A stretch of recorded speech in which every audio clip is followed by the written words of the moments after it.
Have you ever noticed how a single sentence can drain you? Not because the words were loud, but because your availability made them heavy. Someone borrows your attention and you feel lighter the moment they leave. But inside, a small exhaustion remains. What if the secret to being respected was not louder words or grand gestures, but one tiny habit, protecting your boundary? This isn't about building walls, it's about building clarity. Most people treat boundaries like emergency brakes, something you pull only when things go wrong. But boundaries placed early and calmly act like a filter. They make room for the people who can meet you and quietly redirect those who cannot. When you become guarded in a calm way, people often adjust. Those who can adjust reveal themselves. So why is this hard? One reason is our wiring. From childhood, we learn that being available wins approval. Say yes and you get acceptance. Over time, availability became currency. Reply quickly, smooth tensions, fix problems, and you were safe. But what is abundant and free becomes cheap. Being constantly available trains others to expect you as a convenience, not as a person. Another obstacle is guilt. Guilt is an invisible chain. Say no once and you suddenly feel selfish. Set a limit and you worry you're losing people. The weird truth is that discomfort feels familiar. Mistaking familiarity for safety keeps us trapped. But survival and flourishing differ. Boundaries aren't only for survival, they are for thriving. Think of your presence as limited capital. In a world that mines attention, your energy is finite. Who earns an hour of your uninterrupted attention? Who deserves emotional labor? Treat your presence like money. Spend it on investments, not on impulse purchases. When you do, you automatically conserve. You reply less impulsively, you guard deep conversations for people who have proven worthy. Try a simple experiment today. The next time a message pricks irritation, pause for 10 minutes. Count the urge to answer, to justify, to fix, delay. Often, the world keeps spinning. People wait. Your later response is clearer, calmer, and carries more authority. This tiny gap teaches others your rhythm. Boundaries are learned by experience, not by commands. Language matters, not long speeches. There is power in short sentences. No apology, no explanation. People will react. They might try to pull you back. But consistent brevity trains respect. It tells others your limits are not negotiable performances, but lived realities. Boundaries are also about specification. Vague promises allow obligations to creep in. Specificity builds a frame. Frames protect you from the slow seep of overcommitment. Maintenance is where many fail. A boundary set once is not a boundary practiced forever. It's a muscle that needs repetition. You will slip. You will answer when tired, when stressed, when the guilt returns. The key is repair. Notice the slip, name it, and restore the limit. I realized I overcommitted yesterday. The repair reestablishes a new norm. People learn faster from correction than from perfection. Fear of loss often blocks action. We imagine setting boundaries as something that will sever ties. But it functions more like a filter. Good boundaries remove those who benefited from your easy availability but never reciprocated. That can be painful, yet the pain is the honest removal of parasitic patterns. What remains are relationships that require mutual effort, which is the soil where trust grows. There's a subtle reframing that helps. Think of no as protection, not rejection. Every no to the little drains is a yes to deeper investments. Saying no to constant interruptions means saying yes to better work, deeper rest, and fuller presence for those who matter.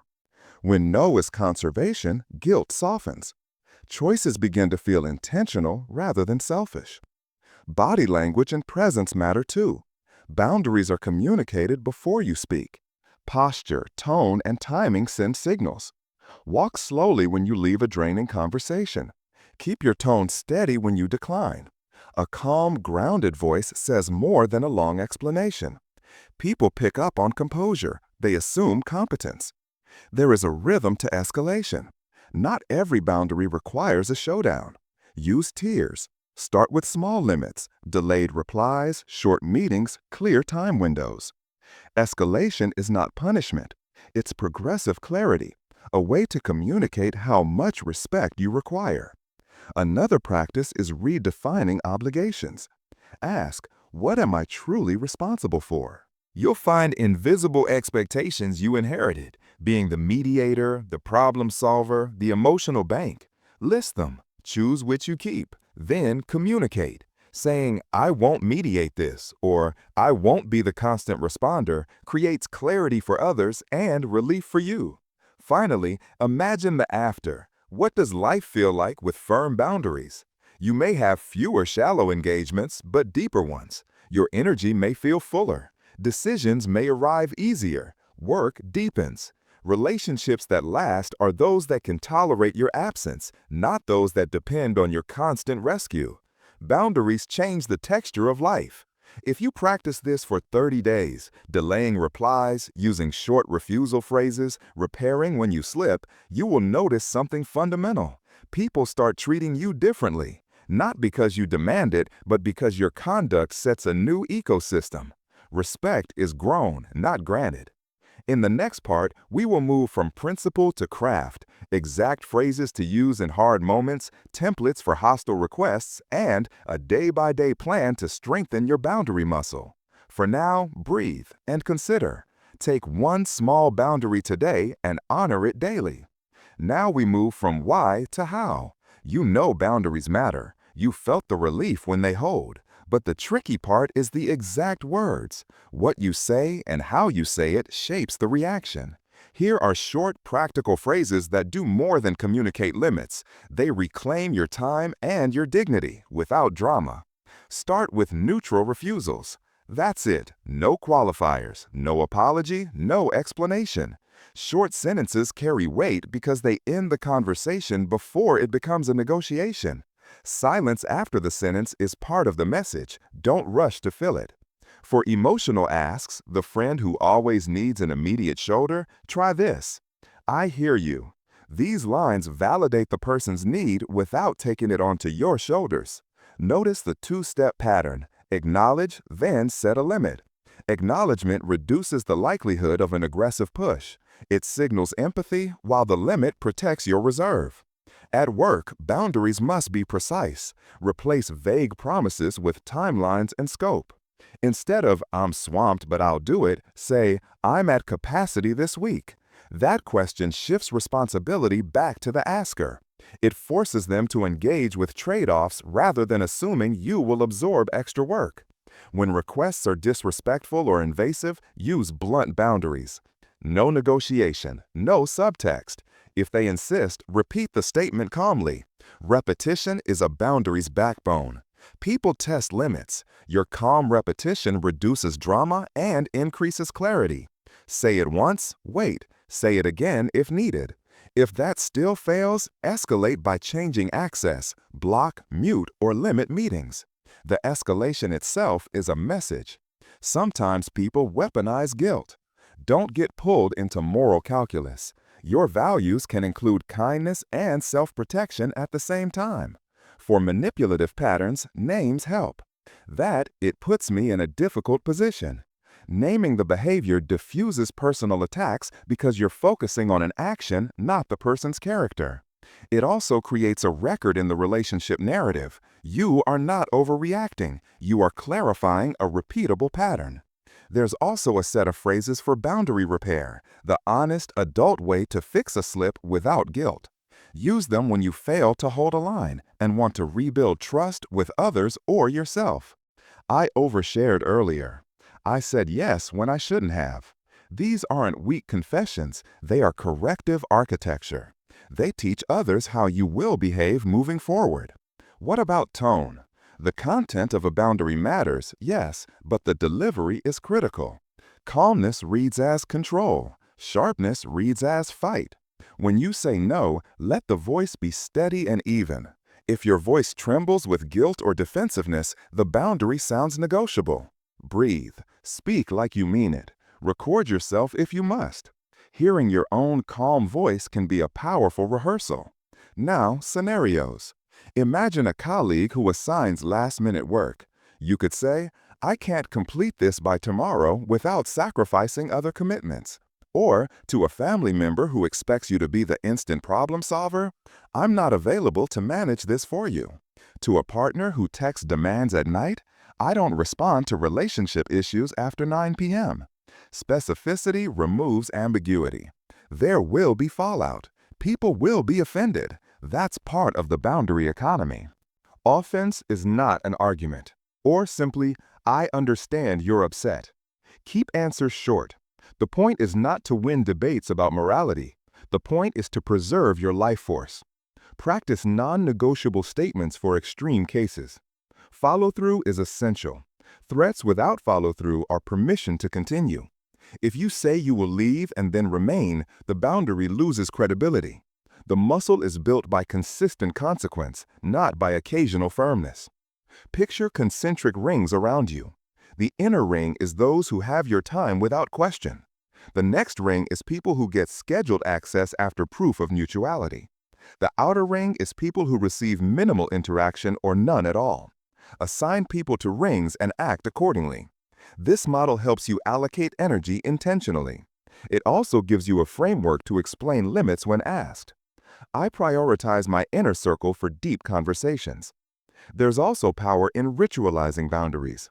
Rituals make limits habitual. For example, no emails after 7 p.m., phone-free weekends, or a weekly 90-minute creative block. Make them visible, then live by it. Rituals reduce the daily friction of choosing boundaries. They automate respect. When others see you consistently honor them, they learn to respect them too. Finally, cultivate curiosity about reactions. When someone pushes back, ask yourself, what is this revealing? Sometimes their insistence exposes their dependence. Sometimes it reveals fear, jealousy, or insecurity. Your job is not to fix that. It is to observe. Curiosity allows you to stay centered. It prevents reactive entanglement. Ask internally, is this person asking because they need support or because they want to trigger me? The answer guides your response. Boundaries are not punitive. They are clarifying instruments. They separate convenience from care. They ask for a new kind of relationship, one based on earned effort, not on automatic rescue. Use short phrases. Be specific. Escalate when needed. Repair when you slip. Ritualize limits. And watch what happens. People who value you will adjust. Those who don't will drift away. That drift is not loss. It is reallocation of your life's most valuable currency, your presence. In the next part, we will close the loop, daily practices to maintain these skills, advanced scripts for high-conflict situations, and how to hold boundaries while remaining compassionate. For now, try one short phrase in the wild. Say it calmly. See the ripple. What does mastery of boundaries look like when it is no longer awkward but natural? Imagine waking up and knowing exactly how you will spend your attention that day. Imagine conversations that arrive with clear frames, start time, end time, purpose, and you move through them without the old exhaustion. That is the practical promise of discipline. Boundaries become a habitat, not a battle. But to get there, you need routines, measurement, and calibration. Start with a small daily ritual that anchors you. Before you answer messages, take 30 seconds of breath and intention. Ask, is this urgent? Does this require my full energy or can it wait? That label alone shifts the dynamic. People rarely expect to be labeled. When you categorize a request, you create time. When you create time, you choose response quality. 30 seconds protects hours. Measure and tune. Keep a simple log for 2 weeks. Note every time you felt drained after a conversation, and rate the drain from 1 to 10. After a fortnight, you will see patterns. Certain people, certain contexts, certain times of day. Those patterns tell you where your muscles are weakest. Strengthen them intentionally. If evening calls always cost you 3 points of energy, make evenings a quiet zone. If a certain person consistently triggers a high drain, move them to a scheduled slot rather than impromptu access. Advanced scripts are the tools of people who don't want to negotiate their limits each time. Write 10 short sentences you can use without thinking. Keep them in your phone notes. For high conflict situations, have 3 tiers ready: neutral, firm, and consequence. Firm: I'm unavailable for that. Use them like a thermostat. Start neutral. If the pattern persists, move to firm. If it still persists, apply the consequence. Consistency builds trust, both with others and within yourself. Handling escalation requires emotional hygiene. When someone reacts strongly to your boundary, tears, anger, guilt tripping, treat the reaction as data, not as a verdict on you. Ask, what are they trying to avoid by pulling you back? Often, it's a confrontation with their own limits. Stay steady. Validate feelings without surrendering the limit. I hear you're upset.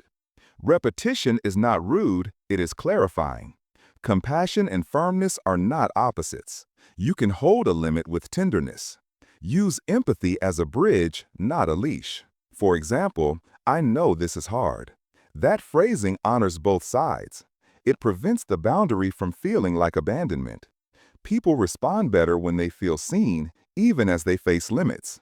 For high-stakes relationships, partners, close family, boundaries require a different rhythm: conversation, contract, check-ins. Don't spring new limits as surprise verdicts. Introduce them in a conversation. Explain why the change is important, what you will do differently, and how you will measure success. Offer a check-in date. Contracts create shared responsibility.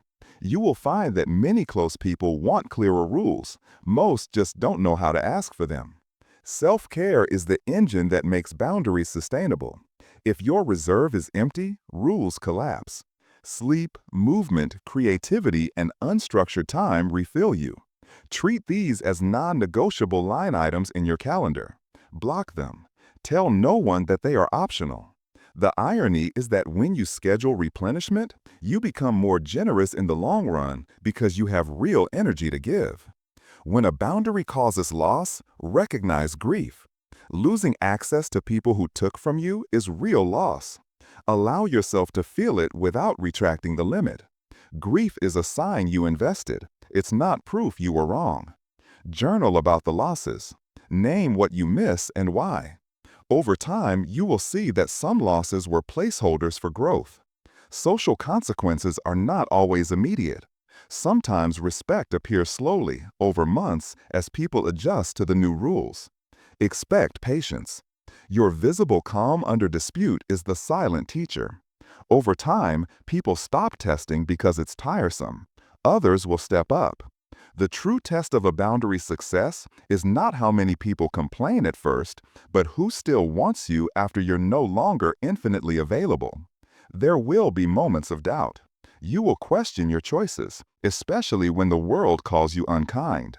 Use a short checklist to steady yourself in those moments. Is this boundary protecting my capacity? Does it align with my values? Am I acting from fear or from choice? If the answer is choice, hold steady. If the answer is fear, examine whether you need a smaller practice boundary instead of a hardline one. Technology is a powerful ally. Use tools, scheduled replies, do not disturb hours, filters, and autoresponders. These are not avoidance tactics, they are infrastructure. An auto-reply like, I respond to messages between 9 to 11 a.m. communicates your rhythm without emotional labor. Filters remove the friction of triage. Design your environment so that boundaries are the path of least resistance. Teach others how to access you. When you become a person of value, access can become a privilege. Create simple protocols: emergency contact, scheduled calls, or priority days. When people know how to reach you properly, they are less likely to test boundaries. This also models mutual respect. You are giving a fair system instead of random availability. Celebrate small wins. Each time you hold a boundary without apology, you strengthen neural pathways. Treat them as victories. Share them with supportive friends or a coach. That narrative shift is the deepest transformation because it remaps your identity around choice rather than compulsion. Finally, cultivate the long view. Boundaries are not a one-off fix. They are a lifelong practice. People change, roles shift, and your energy levels fluctuate.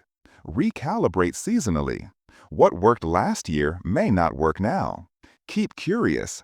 Ask yourself quarterly, which boundaries are serving me? Which need sharpening? Which need softening? This ongoing measurement keeps your life aligned with your values. Remember a final paradox. The more you protect your presence, the more presence you have to give. Boundaries do not close you off. They make you available in the way you intend. They transform interactions from drain to exchange. They convert chaos into choice. So, what will you do next? Choose one small practice tonight. A 5-second pause before replying, a short neutral phrase you'll use once this week, or a ritual that marks the end of your workday. Try it. Notice the ripple. Notice the drift of old patterns and the clearing that follows. This is the quiet revolution of respect, slow, stubborn, and invisible to those who haven't tried it. But for you, it will feel like coming home.